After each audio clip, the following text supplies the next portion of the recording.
Hello again, folks. Maybe this time I'll be able to get two and one in. All right. Now, I left off at where Britain, her statesmen privately admit that and say that for her to gain a decisive victory, we will have to actively enter the war.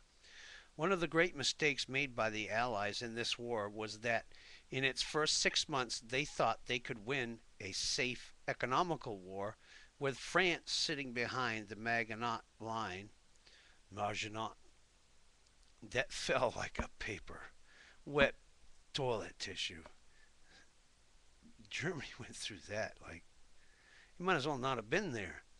And England maintained its blockade with little expenditure of blood and a minimal expenditure of treasure. For us to actively enter the war means ships, planes, money, men, and expeditionary forces. That is the issue that must ultimately be presented to the American people, and it should be presented openly, honestly, and squarely. Why? Because we're the ones that actually bear the cost, not the government. We do. Our own democracy will be sacrificed. In deciding this issue, the American people should face the cost. We start with a debt of 50 trillion with the enormous cost of that's 50 0 0 0 0 0 0 0 0 0. With the enormous cost of waging modern war, the cost of sending forces over 3,000 miles of ocean, of engaging our Navy in the Near East, we would ultimately face a debt of from 100 to 150 billions. Victorious or defeated, we will be faced at the conclusion of such a war with great economic dislocations.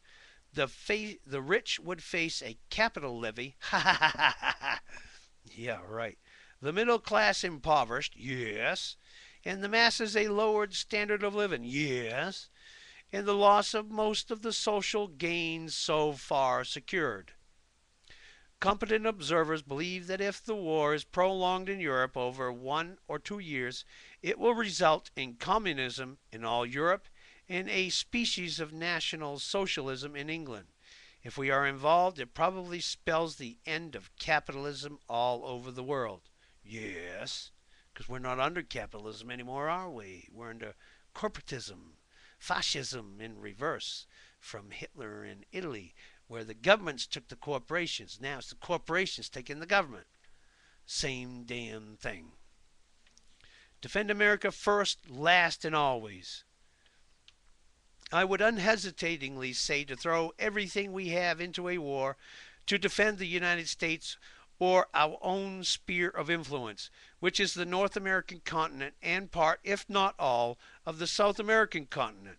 I do not think the American people should make these sacrifices to interfere in the quarrels of Europe and Asia, old, sick, and overpopulated continents with ancient rivalries that cannot be healed. It is up to the American people to decide whether they want to make these sacrifices to preserve not England but the British Empire. And oh, that's yeah, what's his name? Rothschild. Yeah, he owned the Bank of England even back then, people. His branches were in France and everywhere else. All right. And help regulate Europe and Asia. But they should make the decision with all the cards on the table, not misled by artifice and subterfuge, like what's happened to us in this recent fiasco that we're not allowed to disagree with anymore. Doesn't matter how many facts you have, facts are just something they will manipulate. And if they can't manipulate it in Obama's statement about censorship for conspiracy theory, uses the first word you hear in this document is eliminate or heavy fines. What do they mean, eliminate? You need to be thinking of this, people. Those camps weren't built for nothing. All right. But if the decision is given affirmatively, I think you will find Americans like myself who sincerely believe such a course spells disaster to the nation will be at their post of duty in the service of this country. I am an old fashioned enough to believe in the toast offered by Stephen Decatur back in 1816. Our country, in her intercourse with foreign nations, may she always be right, in the right, but our country, right or wrong. Let me repeat, Stephen Decatur in 1816. Our country, in her intercourse with foreign nations, may she always be in the right, but our country, right or wrong.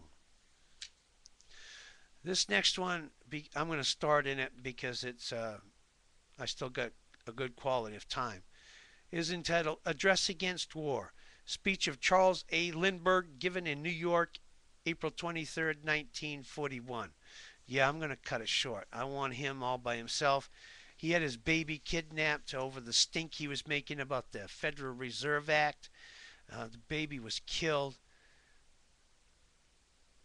So I want to give this man his own platform because he paid so much to try to be there so much for the people of this country.